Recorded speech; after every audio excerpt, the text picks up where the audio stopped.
Assalamualaikum warahmatullahi wabarakatuh. Bismillah, alhamdulillah, wa syukurillah, wa nikmatillah. La haula wa la quwata illa billah. Rabbi shrahli sadri wa yassirli amri wahlul 'uqdatam min lisani yafqahu qawli, amma ba'd. Yang terhormat Kepala SMK Muhammadiyah 1 Pemalang, Ibu Irma Ahmalia Eskom MPD, Bapak Ibu Dewan Guru dan staf karyawan SMK Muhammadiyah 1 Pemalang, segenap panitia MPLS SMK Muhammadiyah 1 Pemalang tahun pelajaran 2021-2022, serta anak-anakku peserta MPLS SMK Muhammadiyah 1 Pemalang, peserta didik baru tahun pelajaran 2021-2022. Pertama dan paling utama, marilah kita panjatkan puji syukur kehadirat Allah Subhanahu wa Ta'ala, yang mana alhamdulillah pada hari ini kita semua bisa mengikuti kegiatan masa pengenalan lingkungan sekolah atau MPLS walaupun secara daring, karena memang sedang pandemi, kita dibatasi, tidak boleh berkerumun, sementara tidak boleh untuk tatap muka. Mari kita tetap berdoa, mudah-mudahan wabah pandemi ini cepat berakhir sehingga pembelajaran bisa dilakukan secara tatap muka. Sholawat dan salam marilah kita senantiasa haturkan kepada baginda Nabi besar Muhammad Sallallahu Alaihi Wasallam, kepada keluarga, sahabat, dan mudah-mudahan kita semua tetap istiqomah dalam menjalankan sunnah-sunnahnya sehingga kelak kita akan mendapat syafaat di yaumil akhir. Amin ya robbal alamin. Sebelum mulai pada materi, terlebih dahulu perkenankan saya memperkenalkan diri. Nama saya Mukhlisin, guru bimbingan dan konseling SMK Muhammadiyah 1 Pemalang. Insya Allah akan bersama-sama kalian selama nanti 3 tahun ke depan. Mudah-mudahan di perjalanannya nanti tidak ada masalah, hambatan maupun gangguan. Kalaupun ada masalah, gangguan, dan hambatan, itu merupakan dinamika menuju kedewasaan. Yang jelas bahwa masalah itu bukan musibah, setiap masalah ada jalan keluarnya. Anak-anakku peserta MPLS yang berbahagia, pada kesempatan kali ini kami diberi tugas untuk menyampaikan materi tentang narkoba dan dampaknya. Baik anak-anakku yang berbahagia, bahwa obat-obatan yang ada di pasaran dan menurut dokter itu baik untuk digunakan atau dikonsumsi dan bisa dibeli oleh masyarakat umum, itu merupakan obat yang legal atau resmi atau sah. Namun ada kalanya tidak legal jika menggunakan obat-obatan tersebut tidak sesuai atau membelinya dari seseorang yang menjualnya secara ilegal. Ketika orang berbicara masalah penyalahgunaan obat, langsung kita tertuju pada penyalahgunaan narkoba.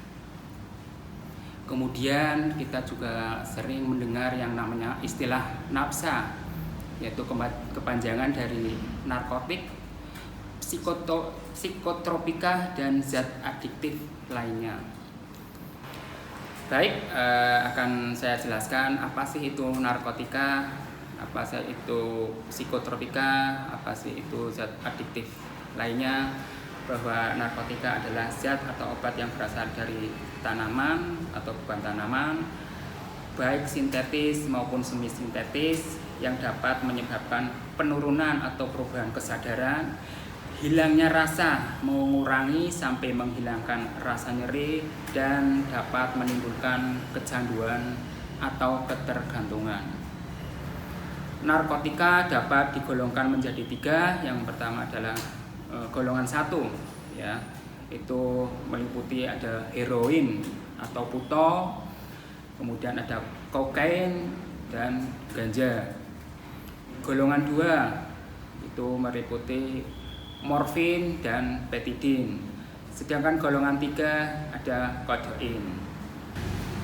Baik, kemudian psikotropika adalah zat atau obat baik alamiah maupun sintetis, bukan narkotika yang berkhasiat psikoaktif, melalui khas pada aktivitas mental dan perilaku.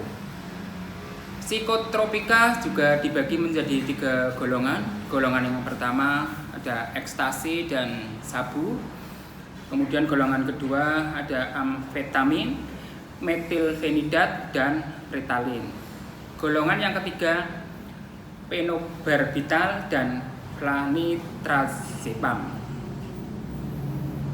Selanjutnya zat adiktif lainnya. Contohnya adalah alkohol, kemudian rokok, lem, ether, dan kopi. Kemudian apa sih yang dimaksud dengan penyalahgunaan narkotika dan psikotropika? Bahwa penyalahgunaan narkotika dan psikotropika adalah penyimpangan perilaku yang disebabkan oleh penggunaan yang terus-menerus sampai terjadi masalah. Kemudian penyalahgunaan zat adiktif adalah bahan yang apabila digunakan dapat menimbulkan kecanduan atau ketergantungan.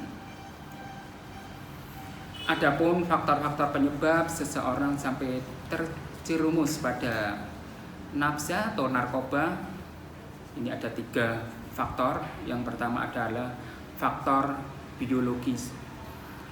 Ini meliputi genetik atau keturunan, kemudian metabolisme, kemudian infeksi organ otak, kemudian penyakit kronis.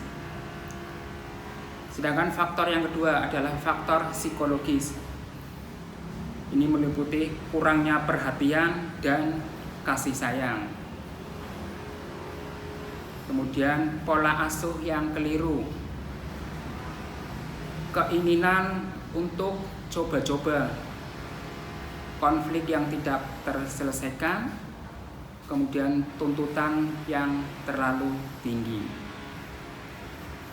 Untuk faktor yang ketiga yaitu faktor sosial kultur. Ini meliputi kesenjangan ekonomi dan sosial, menurunnya solidaritas sosial, kurangnya optimal produk dan penegak hukum, kemudian tempat tinggal yang berdekatan dengan pengedar atau penyalahgunaan nafsa.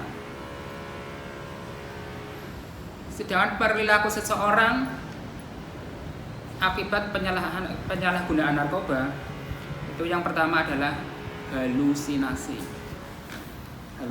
Halusinasi ini merupakan pengalaman sensorik tanpa rangsang eksternal dengan kesadaran penuh. Gangguan ini meliputi semua panca indera. Ada pendengaran, ada penglihatan, kemudian penciuman, perabaan, dan pengecapan.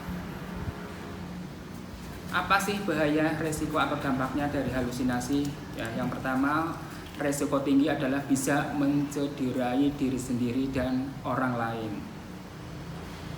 Isolasi sosial, ya, yang bersangkutan menarik diri dari pergaulan. Kemudian gangguan konsepsi diri, yang bersangkutan merasa harga dirinya itu rendah. Kemudian yang kedua adalah waham. Ini merupakan keyakinan yang salah, tidak sesuai dengan kondisi objektif, dipertahankan terus-menerus. Waham juga bisa diartikan tidak dapat digoyahkan dengan argumentasi rasional. Kemudian keyakinan palsu, yang ini tetap dipertahankan padahal cukup bukti tentang kekeliruannya. Nah, kemudian apa dampak dan resikonya dari waham ini? Kerusakan komunikasi verbal, perubahan proses berpikir, gangguan konsep diri yang bersangkutan menjadi harga dirinya itu rendah. Demikian yang dapat saya sampaikan. Mari kita berdoa, semoga mudah-mudahan kita terhindar dari penyalahgunaan narkoba, karena bahaya, resiko, dan dampaknya sudah sangat jelas. Kemudian seperti yang sudah pernah mungkin kalian saksikan di televisi, yang ujung-ujungnya adalah masuk ke ranah hukum. Ya. Itu saja. Terima kasih, mohon maaf yang sebesar-besarnya. Nasrun minallah wa fathun qarib. Assalamualaikum warahmatullahi wabarakatuh.